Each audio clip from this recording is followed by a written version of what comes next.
இறையச்சத்திற்கும் ஹசரத் அவர்களே இந்த பள்ளிவாசலுக்கும் இருக்கின்ற தொடர்பு தான் என்ன? பள்ளிவாசல்கள் என்பது இன்று எல்லோரும் கட்டுகின்றார்கள். அந்த பள்ளிவாசல் கட்டப்படுகின்ற அந்த பணம், பள்ளிவாயல் கட்டப்படுகின்ற பணம், பள்ளிவாயலுக்காக கொள்முதல் செய்யப்படுகின்ற காணிக்கான பணம், பள்ளிவாசலுக்கான நிதி வருமான வழிமுறைகள் எல்லாம் இன்று ஆய்வுக்குட்படுத்தப்படாத முறையில் கண்டபடி நடந்து கொண்டிருக்கிறது.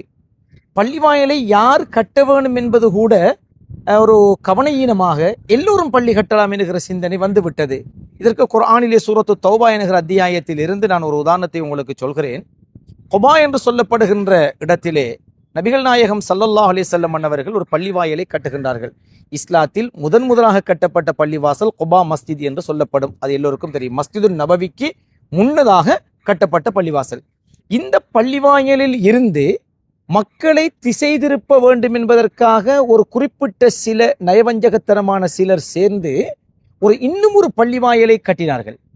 கட்டிவிட்டு அவர்கள் நபிகள் நாயகத்திடத்திலே வந்து கேட்டார்கள், நீங்களே இதற்கு திறப்பு விழாவுக்கு வர வேண்டும், இதை ஓப்பனிங் செய்வதற்கு நீங்களே வர வேண்டும் என்று அழைப்பும் விடுத்தார்கள்.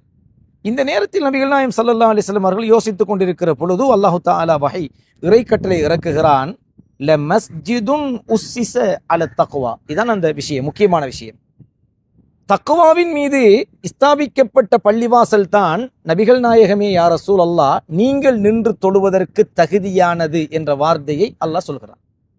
அப்ப இறையச்சத்தின் மீது அஸ்திவாரமிடப்பட்ட பள்ளியாக அது இருக்க வேண்டும். அப்ப இறையச்சத்தின் மீது அஸ்திவாரமிடப்பட்ட பள்ளி என்று சொல்கிற பொழுது அந்த பள்ளியை கட்டுகிறவர் யார், என்ன நோக்கத்துக்காக கட்டுகிறார், அதனுடைய பொருளாதாரம் எங்கிருந்து வருகிறது, அந்த பணம் ஆகுமான வழிகளில் சம்பாதிக்கப்பட்டதா, அதற்காக வழங்கப்படுகிற நிதியெல்லாம் இவ்வளவு ஆழமாக யோசித்து கட்டப்பட வேண்டியதுதான் பள்ளிவாசல். நபிகள் நாயகம் ஸல்லல்லாஹு அலைஹி வஸல்லம் காலத்தில் கட்டப்பட்ட பள்ளிகள் அனைத்தும் சஹாபாக்களுடைய அவர்களுடைய உணர்வுகளை அவர்கள் சிந்தி, உதிரங்களை சிந்தி, தியாகங்களை செய்து, வியர்வை சிந்தி சம்பாதித்த ஈச்சந்தோட்டங்களிலிருந்து பறிக்கப்பட்ட ஹலாலான சம்பாத்தியங்களை கொண்டு அந்த பள்ளி வாயல்கள் கட்டப்பட்டன. அப்ப அங்கே தக்குவா இருந்தது. இறையச்சத்தின் மீது கட்டப்பட்ட பள்ளியாக இருந்தால் அந்த பள்ளிக்குள்ளே ஒரு பக்குவம் போகின்றவர்களுக்கு இருக்கும். மின்சாரம் தொடர்பு படாத ஒரு இடத்திலே நாம் ஒரு மின் குமிழை பொருத்துகிற பொழுது அங்கே வெளிச்சம் எவ்வாறு வராதோ, தக்குவா இல்லாத இடத்திலே தொழுகிற பொழுது நமக்கு அதற்கான உணர்வு பூர்வமான ஒரு ரியாக்ஷன் நம்மளில் ஏற்பட மாட்டாது. அதனால் இறையச்சத்தின் மீது கட்டப்பட்ட பள்ளிகளாக அந்த பள்ளிவாசல் இருக்க வேண்டும் என்றால் அது இறையச்சம் உள்ளவர்களால் கட்டப்பட்ட பள்ளியாக இருக்க வேண்டும், இறையச்சவான்களால் நிர்வாகம் செய்யப்படுகிற பள்ளிவாசலாக இருக்க வேண்டும். ரெண்டும் அவசியம். அதனால்தான் பள்ளிவாசல்களை பரிபாலனம் செய்கின்றவர்களை பற்றி குர்ஆன் சொல்லுகிற பொழுது இன்னமா யஅமுரு மசாஜிதல்லாஹ் மன் ஆமன பில்லாஹி வல் யௌமில் ஆஹிர் வ அகாம ஸலாத் வ ஆத ஸகாத் வ லம் யக்ஷ இல்லல்லாஹ். தொழுகையை நிலைநாட்டி ஈமான் கொண்டு அல்லாஹ்வுக்கு மட்டும் தர்ம ஜக்காத்தை கொடுத்து அல்லாஹ்வுக்கு மட்டுமே அஞ்சக்கூடியவருடைய ஒருவர் தான் பள்ளிவாயிலை நிர்வாகம் செய்ய வேண்டும். இத அந்த லாஸ்ட் வசனம் வலம் யக்ஷ இல்லல்லாஹ், அல்லாஹ்வை தவிர யாருக்கும் அஞ்சாதவராக இருக்க வேண்டும் என்கிற வேர்ட் ஆல்ரெடி தக்வாவை பற்றிய ஒரு டிக்ளேர். அந்த வார்த்தைக்கு தகுதி இல்லை என்றால் அவர் பள்ளி நிர்வாகம் செய்ய தகுதி இல்லை. அப்படியான ஒருவருடைய நிதிதான், அப்படியான ஒருவருடைய ஒரு அடையாளம் தான் பள்ளிவாசலுக்கு முக்கியமானது. பணம் இருந்தால் பள்ளி கட்டலாம் என்பது இஸ்லாமிய சித்தாந்தம் அல்ல. இறையச்சத்தின் மீது அந்த நோக்கம் தக்வாவாக இருக்க வேண்டும், அந்த ஆள் தக்வா உடையவராக இருக்க வேண்டும், அதை பரிபாலனம் செய்கின்றவர் தக்வாவாக இருக்க வேண்டும். அங்கே கைடாக இருக்கக்கூடிய இமாமாக இருக்கக்கூடிய இமாம் உச்சகட்ட தக்வா உள்ளவராக இருக்க வேண்டும். வெறுமனே வாயால் மாத்திரம் பேசக்கூடியவராக இருந்தால் அந்த மக்களுக்கு அந்த அந்த அந்த உண்மையான இறையச்சம் பாஸ் பண்ணப்படாது.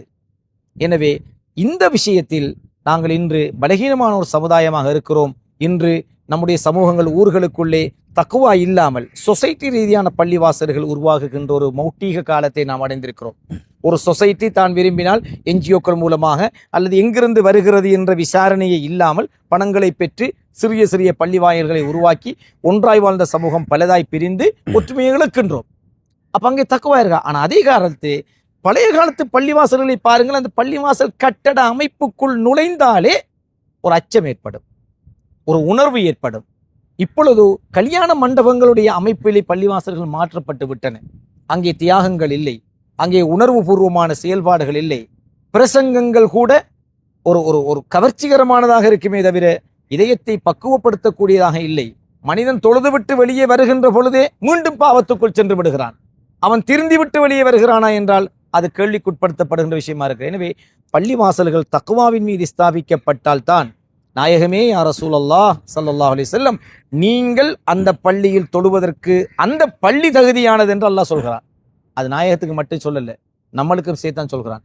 நாம் தொழுவதற்கு தகுதியான பள்ளி இறையச்சம் உள்ள பொருளாதாரத்தினால், இறையச்சம் உள்ள நிர்வாகத்தினால், இறையச்சம் உள்ள அறிஞர்களினால் வழிகாட்டப்படுகின்ற பள்ளியாக இருக்க வேண்டும். எனவே தக்குவா இல்லை என்றால் அது பள்ளி இல்லை. இதுதான் இஸ்லாம். ஹஸ்ரத் அவர்களே, மிக அற்புதமான சில விடயங்களை சொல்லியிருந்தீர்கள்.